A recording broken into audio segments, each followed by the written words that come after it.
Welcome to Chelsea Reads, where we get to live vicariously through other people's drama. Today we'll be exploring r/Bridezillas. Ha! The bride left him at the altar. Ooh, crazy. Okay.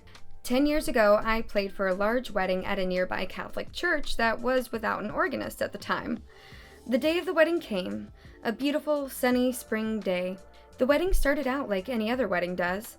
Seating of the family, procession of the bridal party, followed by the entrance of the bride. The priest delivered the homily and moved right into the vows. The groom recited his vows first, followed by the bride. Somewhere in the middle of the vows, the bride did not repeat what the priest had just said. It happens more times than one might imagine, usually nerves and sometimes the overall emotion of the moment. The priest repeated the phrase a second time, and the bride didn't respond. The third time he repeated it, it was obvious that something was wrong.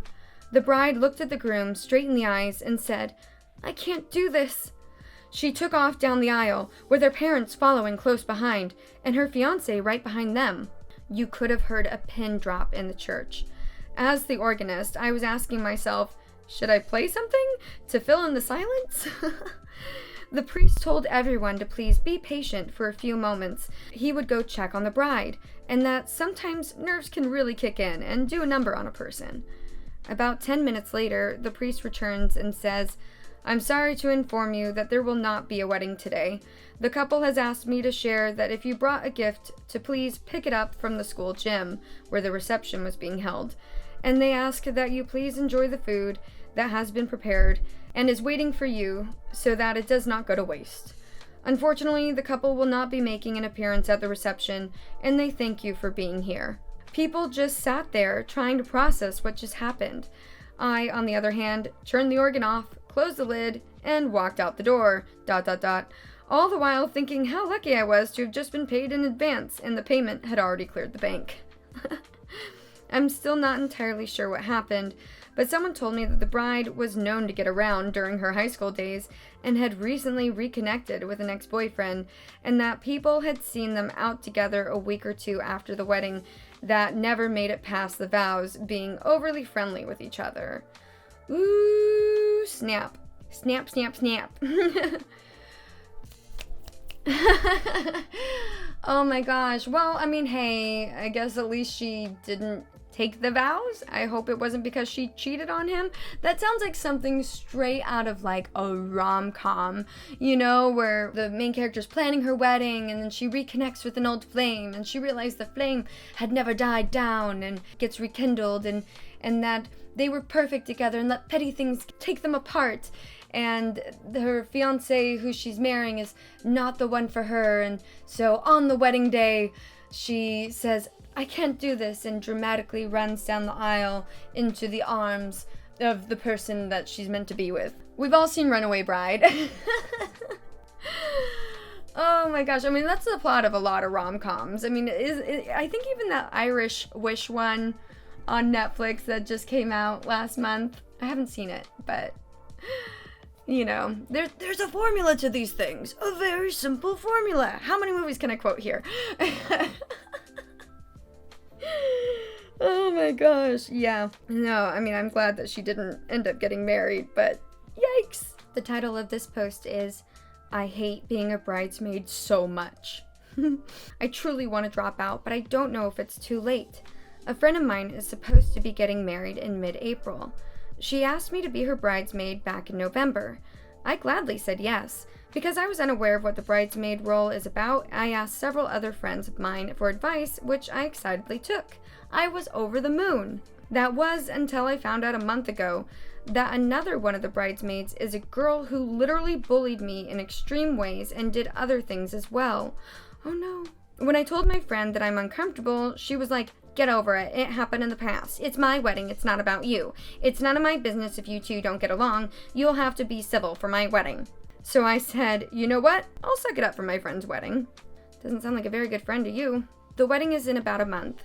My friend still hasn't told me the exact date. We have a group chat with the bride and bridesmaids. Half of them seem to be unaware of any plans. The other half seem to know, but them and the bride always ignore us when we ask them.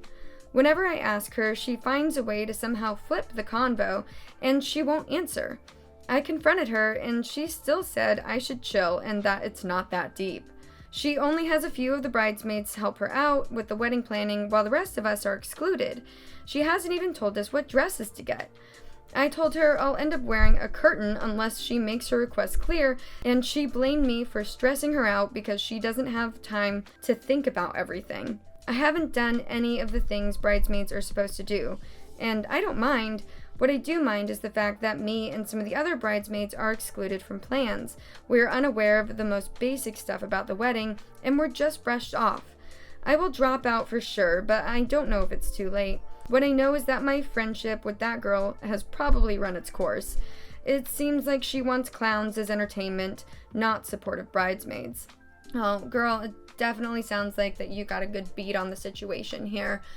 Because, I'm sorry, but this woman the bride does not sound like she's a good friend to you. I know that in the last r/bridesmaids post and everything, there was a situation where two bridesmaids didn't get along, but the situation in that one was a little different because the OP in that one had the opportunity to talk it out with the bride and everything. The bride was trying to be considerate of like, hey, like, what's the situation here, trying to like get all information. And I don't know, and plus there's something just a little different than like someone being slightly disrespectful to you versus bullying you and doing extreme things to you. That's not cool.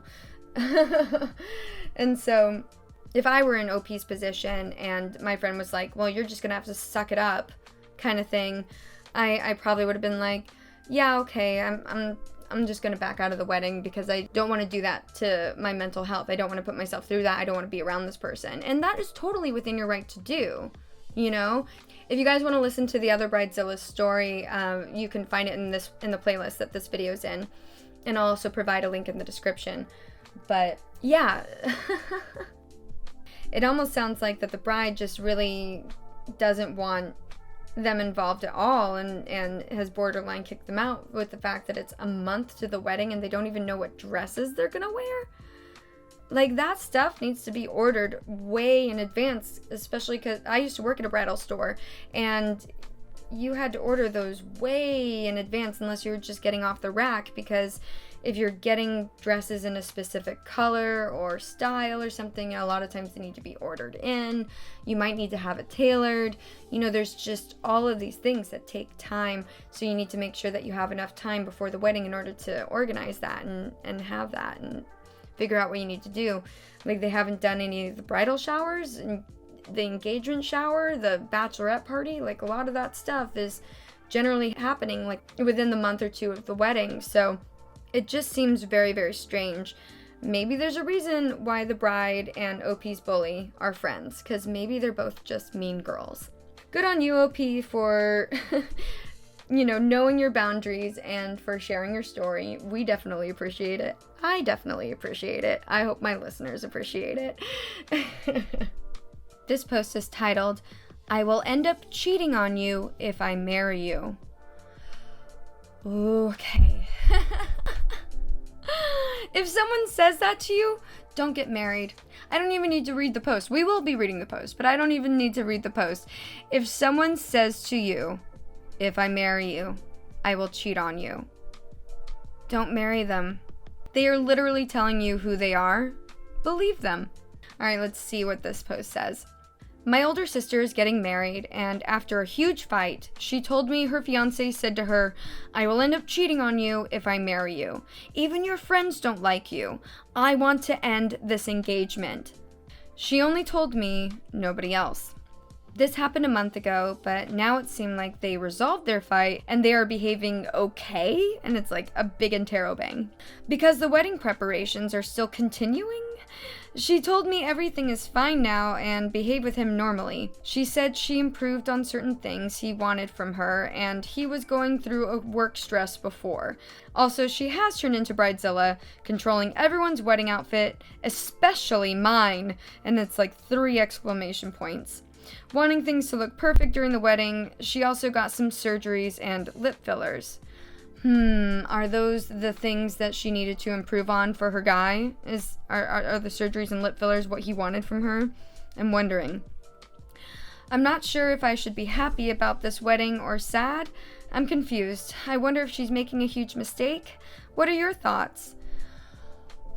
Top comment nailed this. So Leanna Van says, when this winds up a disaster, just be there for your sister if she deserves it. Yeah. This couple sounds absolutely toxic for each other. Like that they bring out all of each other's worst behaviors.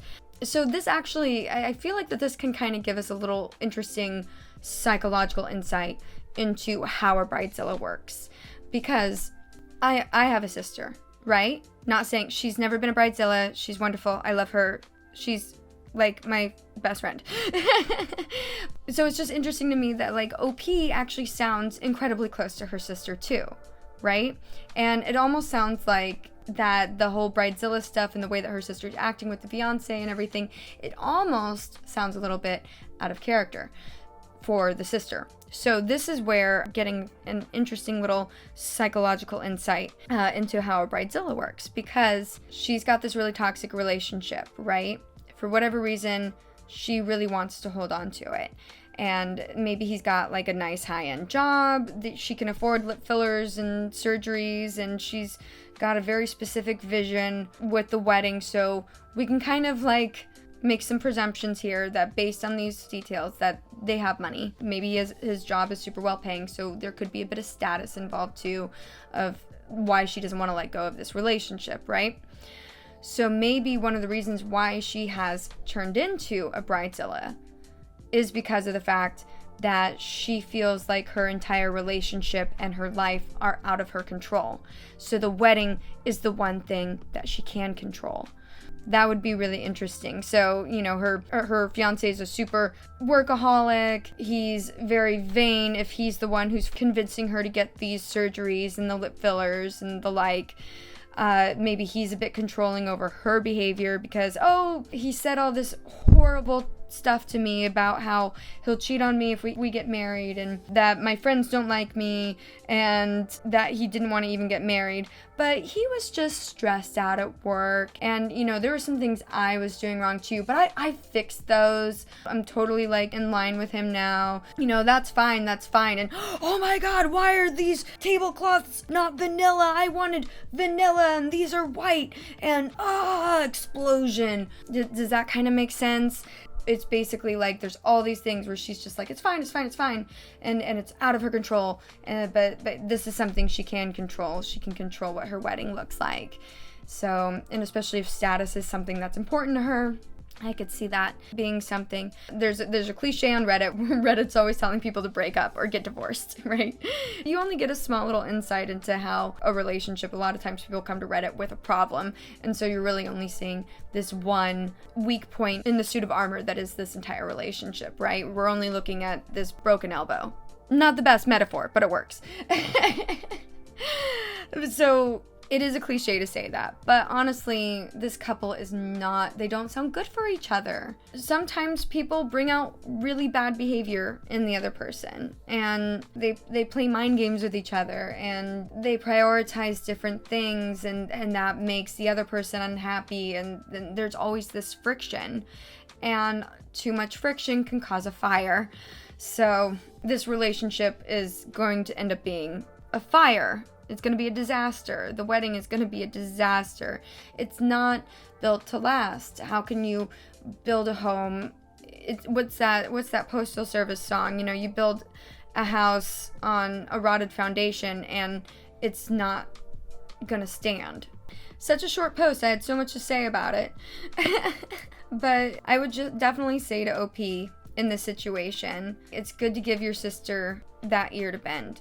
You know, my sister and I do that for each other all the time, and it's a really important part of our relationship. It's the fact that I know that I can talk to her about anything and vice versa, and we'll give each other advice, but we never judge each other. And I think that sounds like the type of relationship that OP has with her sister, especially because OP seems to be the only person that the sister feels comfortable talking to about these issues. So I think that what OP needs to do is definitely continue that, but OP needs to be kind of brutally honest with her sister and give her sister a bit of a reality check and tell her, yo, I can't be the only person in your life that is doing this for you. Like, you need to have other people that can be a sounding board, that can ground you, that can tell you, help make you feel like things are going to be okay. That's why a lot of times people will, get therapy or talk therapists or whatever, is have somebody to talk to who you can offload that, who maybe has some more education in the matter to give you that sound advice and give you not just advice, but techniques on how to handle that. And I'm not a psychologist or therapist, but I feel like any therapy would tell you that exchange between the fiance and OP's sister is not healthy. It's not good.